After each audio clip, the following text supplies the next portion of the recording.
Losing weight is #1 on the list of New Year's resolutions, and David Kirchhoff knows how hard it is to keep that vow. The president and CEO of Weight Watchers International had to do it himself. He turned his own struggle into a book, Weight Loss Boss. Good morning. Good morning. I think how many? About 12,000 points. Yeah, exactly, the point system.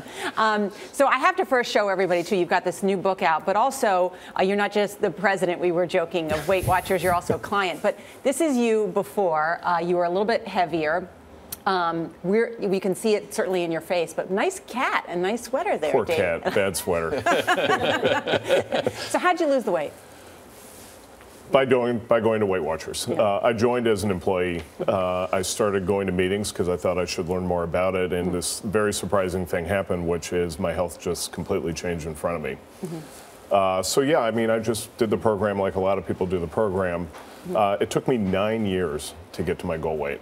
Really? And how much did you lose? Around 40 pounds. It took me about 9, but I've kept my weight off for 4 years, which has frankly been the more important part of my story, which is, I think the trick is to get people out of a dieting mindset and more into the mindset of making permanent change in terms of lifestyle and health. Right. I mean, you said willpower is horribly overrated. It is. You know, I mean, it's not enough.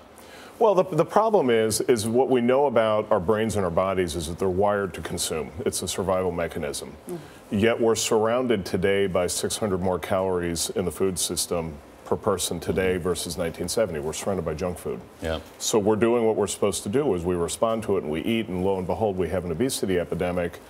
And this notion of somehow being strong enough to resist temptation is one that's completely overrated. You're much better off learning how to rewire your personal environment. Can I say one of the most important things, too, I think about dieting is the phrase measure it, achieve it. Weight Watchers, you measure it in one way with points. Other people use online apps, other ways to measure. It's a simple formula. It's how many calories you put in and how many calories you burn. I mean, that's essentially how you can lose weight. Well, it is and it isn't. I mean, because a calorie is not a calorie is the first thing I would say. So if you try to lose weight by only having half a donut, that's a tough way to go because you're going to be hungry and miserable all the time and you'll feel deprived. The trick is actually not measuring calories, but rather using a system that guides you toward eating the stuff you know you're supposed to eat, which is vegetables, fruits, lean proteins, whole grains.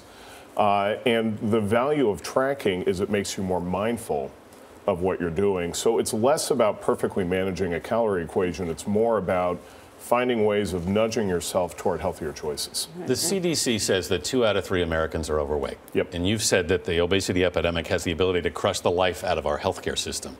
You've got the mayor of New York legislating the size of sodas. I mean, should the government be legislating portions, healthcare? There's a balance in all these things. You know, there's obviously personal responsibility plays a huge role in dealing with a lifestyle health issue such as obesity. But, you know, for example, we're big supporters of, you know, nutrition labeling on menu boards because giving people better information allows them to make better choices. I think what the mayor was doing is recognizing that there was an arms race going on between consumers demanding more value in the form of massive quantities and, you know, movie theater chains and restaurants responding to that by, I mean, you can't get a cup in a movie theater that's less than 32 ounces. Yeah. And who drinks 32 ounces of soda? Like, it's kind of crazy. Kind of crazy. All right, David Kirchhoff, good to talk to you. Thank you.